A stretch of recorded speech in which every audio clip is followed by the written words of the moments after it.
How y'all doing? Today's podcast segment is brought to you by Facts on the Ghost of Podcast, DJ Lottie Dottie.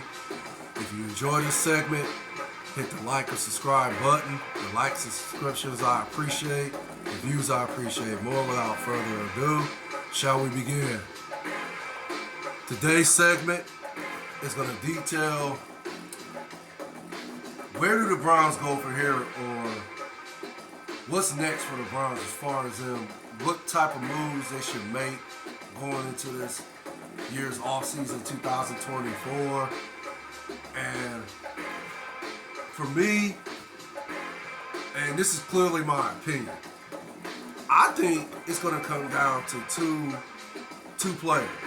And I like to think most people know the two players I'm about to mention. Deshaun Watson and Nick Chubb. First and foremost, it's going to come down to their health. And they're going to be able to bounce back from the terrible injuries they sustained last season. Now, if you ask me, am I confident they will and they'll be able to play at an elite level this season? Yeah, I'm confident that Nick Chubb and Deshaun Watson will bounce back to the level where they will be able to be, or should I say, they will be able to play at an elite level. So, now that I got that out the way, now I'm going to say, in my opinion, I think they need to address a deep receiver. They've been having actually this type of issue, and I'm going to say they've been having it for the past, I'll say 2 years. Ever since Odell Beckham Jr. and the Baker Mayfield experiment failed on all levels, they have not had that type of elite receiver on their team since that epic fail by Baker Mayfield and Odell Beckham Jr., which at the end of the day, I don't think it was so much Odell Beckham Jr.'s fault. It was probably more on Baker. But, you know, at the time, Baker was just immature like that. But Baker, I believe, he's cool now. He's not, he's matured. He has his team in the playoff, Tampa Bay Buccaneers, which they're going to play tonight. They're going to play the Philadelphia Eagles. Do I think they're going to win, actually? I think they have a chance. Depends on how Baker Mayfield plays tonight. But we ain't talking about Baker Mayfield or Odell Beckham Jr. Because, yeah, both of them are still in the playoffs. Because Odell Beckham Jr. plays for the Ravens. He's a receiver, he's a starting receiver for the Baltimore Ravens. We ain't going to talk about that. I just wanted to, add that in there as, to further articulate my opinion as to why I think the Browns need a deep threat receiver and why I have not seen them addressed it in the past 2 years. So, I think that should be the number one issue they need to fix. That should be, considered the elephant in the room for the Browns organization. They just need to figure out how they're going to get a deep threat receiver on this team. Now, am I confident Kevin Stefanski, Andrew Berry, and Jimmy Haslam are going to be able to find a way? Yes, I am. So, that's another issue that I feel I have addressed. Now, as far as Jerome Ford, I think he's still gonna be on the team. He's a decent running back. I don't know. I like to think him and Nick Chubb are gonna share the running back duties this season. What's that dude? Osakor, I don't think he's gonna start because he showed up and showed out this Saturday against the Texans, which I'm gonna, detail that defeat that the Browns suffered by the Texans. I'll detail that in a few. But, I believe Osakor, I might be pronouncing this wrong. If I am, forgive me. But I believe he's going to start this season. Taki is solid. I like Taki. Greg Newsome, I don't know if he's going to be the starting quarterback this season. Let's just say, he got embarrassed. I'm going to keep it 100. I don't want to really say he got embarrassed, but yeah. The Texans, C.J. Stroud, and the receiving core, they just embarrassed that dude this Saturday. So I don't even know if he's going to be the starting quarterback. They might have to go out and find another starting caliber cornerback to play alongside Denzel Ward. Denzel Ward has to find a way to remain healthy for the majority of the season so he can be on the field. This in and out, of, regarding Denzel Ward's play at the quarterback position, which when he is playing, he's elite. He's one of the best quarterbacks in the game, and he's elite. But the best ability is availability. And he was in and out the lineup a lot this last season. And I believe he played this Saturday, but I like to think he was a non-factor. Myles Garrett, we know he's not going anywhere, and he might even get Defensive Player of the Year before it's all said and done this season. But he was a no-show. Let's keep it 100. He was a no-show against the Texans. For the most part, the defense in its entirety was, not a complete no-show, but it was a no-show, if that makes sense. I believe, matter of fact, let me talk more about the moves, and then I'm going to get into why the Texans were able to defeat the Browns at such I don't want to say epic collapse by the Browns, but I will say devastating collapse by the Browns. Or how the Texans was able to, apply that type of beatdown on the Browns that I ain't seen all season, to be honest. The Ravens were able to, put somewhat of a terrible defeat on the Browns the last season, but that was because of Dorian, Thompson Robinson, DTR starting at the last minute, so we ain't gonna get into all that. But I think this is the worst loss the Browns have sustained this season, this past Saturday against the Texans. Being defeated 45-14 by the Texans.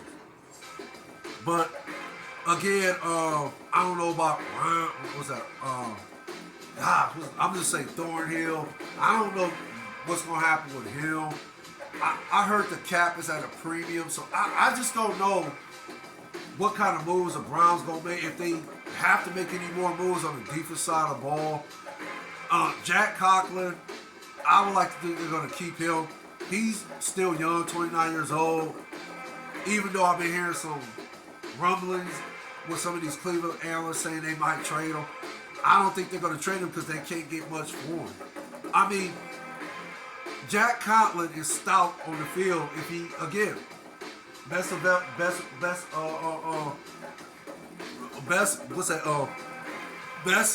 ability is availability.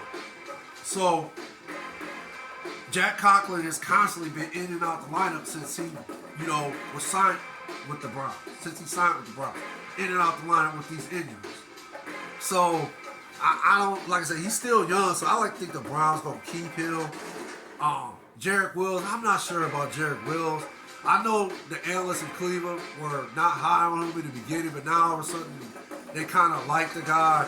I still am not high on him. I believe he's the left tackle. I believe Jack Conklin is the right tackle, and he's the left tackle. Jarek Wills. We'll see what happens. Again, I don't know if there's too many moves the Browns need to make. So I believe if they address the deep threat receiver issue, the Browns will be fine. And then Deshaun Watson's health and Nick Chubb's health is a relevant thing that has to, a relevant thing you have to take in consideration regarding what type of season the Browns gonna have next season. But again, I'm confident Jimmy Haslam, Andrew Berry, and Kevin Stefanski will find a way to make this team great. If that makes sense, make this team into a Super Bowl caliber team, or at least a Super Bowl contending team. But I believe those three guys are going to find a way to put the Browns in position to compete for Super Bowls and win Super Bowls, if that makes sense. Now, this Saturday's defeat, that was, that the Texans were able to draw a schematics blueprint, if that's how you want to address it. Me personally, you got to give C.J. Stroud, the wide receiver core and the running backs credit, and then you gotta give the defensive coordinator, offensive coordinator, the head coach, and you just gotta get an organization in its entirety credit for coming up with that type of blueprint to defeat the Browns. If you ask me why the Browns actually lost the game, I think they took the Texans for granted.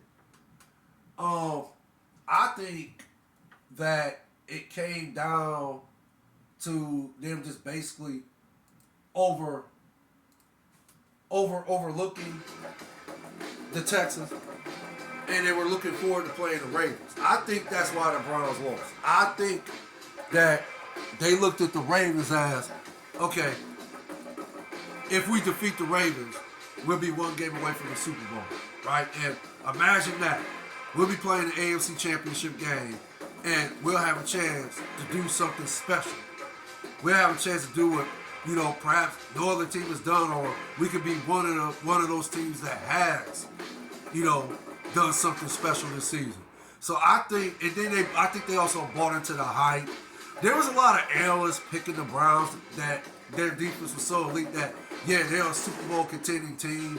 Oh, I would want to play the Browns in the playoffs because they're a dangerous team and so forth. So I think the Browns bought into that hype too, and that's why they overlooked the Texans. A lot of analysts picked the Browns to defeat the Texans. So I think all these factors is the reason why the Browns took the Houston Texans for granted and just basically were looking forward to playing the Baltimore Ravens.